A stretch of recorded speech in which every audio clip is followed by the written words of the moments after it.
Hello दोस्तों, स्वागत है आप सभी का हमारे यूट्यूब चैनल में। दोस्तों, आज के इस वीडियो में हम कक्षा 9वीं अर्धवार्षिक परीक्षा का पेपर देखने वाले हैं। तो फटाफट इन प्रश्नों को अच्छे से तैयार करके जाइए। और हमारे चैनल के द्वारा कक्षा 9वीं 10वीं की गणित पढ़ाई जाती है, तो आप प्लेलिस्ट पर जाकर इन वीडियोज़ को अच्छे से देखें। तो यहाँ पर हम पेपर देखने वाले हैं, तो फटाफट सभी प्रश्नों को अच्छे से तैयार कीजिए। तो यहाँ पर पहला प्रश्न है, सही विकल्प का चयन करके लिखिए। समीकरण 5y - 2x = 3 का क्या होगा। तो यहाँ पर आपको 4 ऑप्शन दिए गए हैं। तो इसका जो हो जाएगा एक आद्वितीय हल होगा। यदि आप इसको सॉल्व करेंगे तो इसका एक आद्वितीय हल होगा। नंबर का विकल्प इसका उत्तर हो जाएगा। दूसरा प्रश्न है, पाइथागोरस प्रमेय किस त्रिभुज के लिए प्रसिद्ध होता है। तो यह संपूर्ण त्रिभुज के लिए प्रसिद्ध होता है। फटाफट तैयार कीजिए, वीडियो को अपने दोस्तों के साथ शेयर कीजिए ताकि सभी की हेल्प हो सके।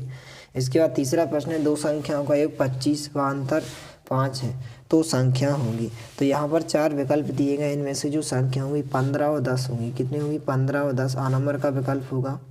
इसके बाद चौथा दिया गया, समीकरण 2x + 3y = k में यदि x = 2 और y = 1 है तो k का मान होगा। तो इसका जो आंसर हो जाएगा नंबर का ऑप्शन होगा 7, इसका राइट आंसर हो जाएगा। इसके बाद पांचवा दिया गया है, पिरामिड एक ऐसी ठोस आकृति होती है जिसका आधार नहीं होता है। तो यहाँ पर इसका जो राइट आंसर हो जाएगा रेखा, इसका उत्तर हो जाएगा। नंबर का ऑप्शन होगा। छठवां प्रश्न दिया गया है, किसी त्रिभुज के सभी कोणों का योग होता है। तो इसका जो योग होता है 180 डिग्री होता है। नंबर का ऑप्शन इसका राइट आंसर होगा। प्रश्न क्रमांक 2 दिया गया है, इसके बाद रिक्त स्थानों की पूर्ति का लिखिए। पहला खाली स्थान है, जब किसी निकाय का कोई भी हल नहीं होता तब निकाय क्या कहलाता है। तब जो निकाय कहलाता है असंगत निकाय कहलाता है। क्या कहलाता है? असंगत निकाय। तो उत्तर में आपको असंगत लिखना है। दूसरा खाली स्थान है, गोले का आयतन होता है। तो गोले का आयतन होता है 4/3 πr घन होता है। 4/3 πr घन, इस प्रकार से। इसके बाद तीसरा है, बिंदु 7 - 6 की कोटि का मान होगा। तो x का जो मान होता है भुज होता है, y का जो मान होता है कोटि होता है। तो कोटि का मान -6 होगा। इसके बाद चौथा दिया गया, दो चरों वाले रैखिक समीकरण का आलेख एक समीकरण होता है। तो एक सरल आलेख एक समीकरण होता है। क्या होता है? सरल आलेख का एक समीकरण होता है। तो यहाँ पर उत्तर में आपको क्या लिखना है? सरल आलेख लिखना है। पांचवा दिया गया है यहाँ पर, एक त्रिभुज के तीनों अंतः कोणों का योग होता है। तो एक त्रिभुज के तीनों अंतः कोणों का योग 180 डिग्री होता है। इसको आपको ध्यान रखना है। छठवां दिया गया है, समान भुजाओं वाले दो वर्ग होते हैं। तो क्या होते हैं? समान भुजाओं वाले दो वर्ग क्या होते हैं? समरूप होते हैं। तो उत्तर में आपको क्या लिखना है? समरूप लिखना है। प्रश्न क्रमांक 3, सही जोड़ी बनाकर लिखिए।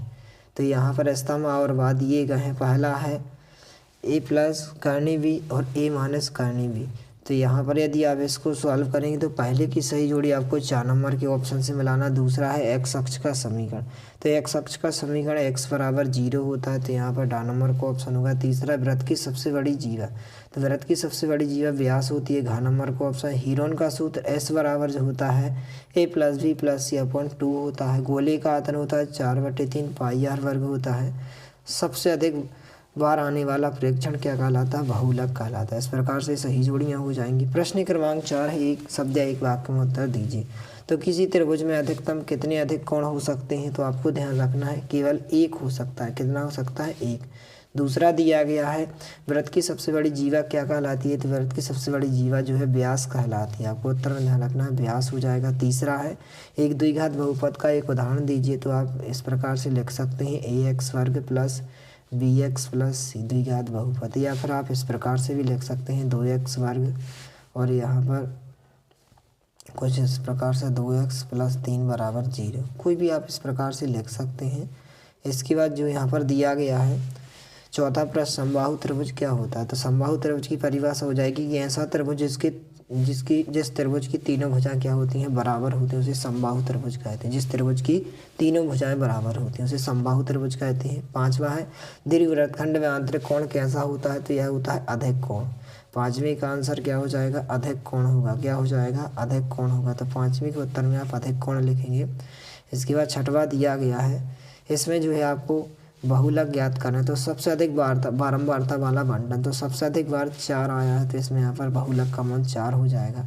इसके बाद प्रश्न क्रमांक 5 है, सत्य लिखिए, जो कि 6 अंक में पूछे गए। पहला है, x अक्ष की भुज सदैव शून्य होती है।